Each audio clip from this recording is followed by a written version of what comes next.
ബ്രേക്ക്ഫാസ്റ്റിനും ഡിന്നറിനും നമുക്ക് ഒരേപോലെ ഉണ്ടാക്കാൻ പറ്റിയ നല്ലൊരു റെസിപ്പിയുമായിട്ടാണ് ഞാൻ ഇന്ന് വന്നിട്ടുള്ളത്. നല്ല സിമ്പിളാണ് ഇത് ഉണ്ടാക്കാൻ. പിന്നെ ഇതിൻ്റെ കൂടെ കറികളുടെ ഒന്നും ആവശ്യമില്ല. ഇത് ഒറ്റയ്ക്ക് കഴിക്കാൻ തന്നെ നല്ല ടേസ്റ്റാണ്. ഒരു കപ്പ് ഗോതമ്പ് പൊടി ഉണ്ടെങ്കിൽ എല്ലാവർക്കും വളരെ പെട്ടെന്ന് ഇത് ഉണ്ടാക്കാൻ പറ്റും. അപ്പോൾ നമുക്ക് നേരെ വീഡിയോയിലേക്ക് പോവാം. അപ്പോൾ ഇതുണ്ടാക്കാൻ വേണ്ടിയിട്ട് നമുക്ക് ആദ്യം തന്നെ ഒരു കപ്പ് ഗോതമ്പ് പൊടി ഉണ്ട് ഇവിടെ. അതിനെ നമുക്ക് ഈ ഒരു ബൗളിലേക്ക് അങ്ങോട്ട് ഇട്ട് കൊടുക്കാം. ഇനി നമുക്ക് ഇതിലേക്ക് വേണ്ടത് മുട്ടയാണ് കേട്ടോ. അപ്പോൾ ഒരു മുട്ട മതി, ഒരുപാടൊന്നും വേണ്ട. അപ്പോൾ ഞാൻ ഒരു മുട്ട എടുത്തിട്ട് ഇതിലേക്കൊന്ന് പൊട്ടിച്ചിട്ട് ഒഴിച്ചു കൊടുക്കുകയാണ്. ഇത് പ്രത്യേകിച്ച് കുട്ടികൾക്കൊക്കെ നല്ല ഇഷ്ടമാവും കേട്ടോ, നല്ല ഹെൽത്തിയുമാണ്. അപ്പോൾ എല്ലാവരും എന്തായാലും ട്രൈ ചെയ്തൊക്കെ മറക്കരുതേ.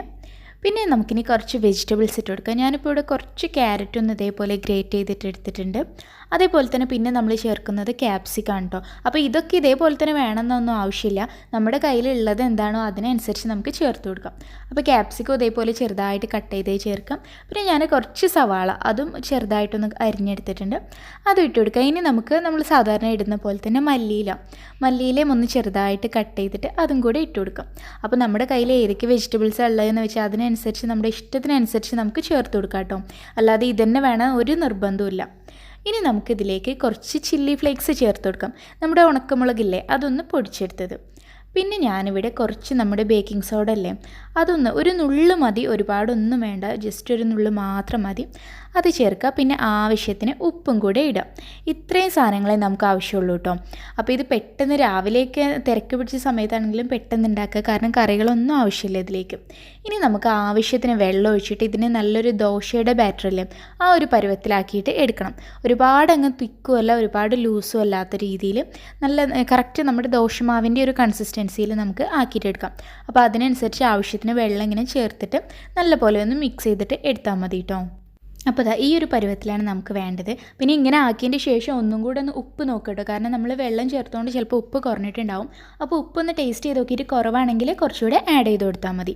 ഇനി നമുക്കിത് പെട്ടെന്ന് തന്നെ ചുട്ടെടുക്കാം. അപ്പോൾ ഞാനിപ്പോൾ ഇവിടെ ഒരു പാൻ വെച്ചിട്ടുണ്ട്. ഞാൻ ഒരു ദോശ തവയോ അങ്ങനെ എന്തെങ്കിലും ഒന്ന് വെക്കാം. എന്നിട്ട് അതിൽ കുറച്ച് ഓയിലൊന്ന് സ്പ്രെഡ് ചെയ്ത് കൊടുക്കാം. ഇനി ഇത് ചട്ടിയൊന്ന് നല്ലോണം ചൂടായ ശേഷം നമുക്ക് ഇതിലേക്ക് ഒഴിച്ചു കൊടുക്കാം. അപ്പോൾ ഞാനിപ്പോൾ ഒരു 2 കയ്യിൽ ഒഴിച്ചു കൊടുക്കുന്നുണ്ട്. ഒരുപാട് അങ്ങ് പരത്തണ്ട കേട്ടോ, ജസ്റ്റ് ഒന്ന് ഇതുപോലെ ഒന്ന് ഷേപ്പ് ആക്കിയിട്ട് എടുത്താൽ മതി. എൻ്റെ ഇതിപ്പോൾ കറക്റ്റ് ഒരു റൗണ്ട് ഷേപ്പ് ഒന്നും ആയിട്ടില്ല കേട്ടോ, അത് കുഴപ്പമില്ല. അപ്പോൾ ഒരുപാട് അങ്ങ് നമ്മൾ സാധാ ദോശയൊക്കെ ചെയ്യുന്ന പോലെ അങ്ങനെ പരത്തി എടുക്കരുത്. ജസ്റ്റ് ഒന്ന് തവി വെച്ചിട്ട് ഒന്ന് ഷേപ്പ് ആക്കി കൊടുത്താൽ മാത്രം മതി. ഇനി നമുക്ക് ഇതൊന്ന് വെയിറ്റ് ചെയ്യാം. എന്നിട്ട് ഒരു ഭാഗം ഒന്ന് ആകുമ്പോൾ നമുക്കൊന്ന് തിരിച്ചിട്ട് കൊടുക്കാം. അപ്പോൾ തിരിച്ചിട്ട് കൊടുത്തിട്ട് ഞാനിപ്പോൾ ഇതിൻ്റെ ബാക്കിൽ കുറച്ചൊന്ന് നെയ്യ് ഇങ്ങനെ സ്പ്രെഡ് ചെയ്ത് കൊടുക്കുന്നുണ്ട്. അത് വേണമെന്ന് ഒരു നിർബന്ധമില്ല കേട്ടോ, പക്ഷേ നമുക്കറിയാലോ നെയ്യൊന്ന് ആക്കി കൊടുത്താലൊരു പ്രത്യേക ഒരു ഫ്ലേവർ ഉണ്ടാകും. അപ്പോൾ അതുകൊണ്ടാണ്. അപ്പോൾ അത് ഇഷ്ടമില്ലാത്തവർക്ക് അത് സ്കിപ്പ് ചെയ്യാം, ഒരു നിർബന്ധമില്ല. ഇനി ഒന്ന് തിരിച്ചിട്ട് കൊടുക്കുക. എന്നിട്ട് ഈ സൈഡിലും ഞാൻ ഇതേപോലെ തന്നെ കുറച്ചൊന്ന് നെയ്യാക്കി കൊടുക്കുന്നുണ്ട്. അപ്പോൾ ഇത് നമുക്ക് ഡിന്നറിനാണെങ്കിലും അതേപോലെ രാവിലെ ബ്രേക്ക്ഫാസ്റ്റിനാണെങ്കിലും ഒക്കെ ഒരേപോലെ ഉണ്ടാക്കാം. കറി ഒന്നും ആവശ്യമില്ല, നല്ല ടേസ്റ്റാണ്. പിന്നെ വെജിറ്റബിൾസൊക്കെ ചേർക്കുന്നതുകൊണ്ട് തന്നെ നല്ല ഹെൽത്തിയാണ്, കുട്ടികൾക്കൊക്കെ നല്ല ഇഷ്ടമാവുകയും ചെയ്യും കേട്ടോ. അപ്പോൾ ഇത്രയേ ഉള്ളൂ. ഇനി നമുക്കിതിനെ നേരെ ഒരു പ്ലേറ്റിലേക്ക് മാറ്റാം. ഈ രീതിയിൽ നമുക്കിതിനെല്ലാം ചുട്ടെടുക്കാം കേട്ടോ. അപ്പോൾ ഈ വീഡിയോ നിങ്ങൾക്ക് ഇഷ്ടമായിട്ടുണ്ടെങ്കിൽ എന്തായാലും സബ്സ്ക്രൈബ് ചെയ്യാത്തവരാണെങ്കിൽ സബ്സ്ക്രൈബ് ചെയ്യുക, ഇഷ്ടമായിട്ടുണ്ടെങ്കിൽ ലൈക്ക് ചെയ്യുക, ഷെയർ ചെയ്യുക കേട്ടോ, ഒന്ന് സപ്പോർട്ട് ചെയ്യണേ. അപ്പോൾ ഇൻഷാ അല്ലാഹ് മറ്റൊരു നല്ല റെസിപ്പിയുമായിട്ട് നമുക്ക് വീണ്ടും കാണാം.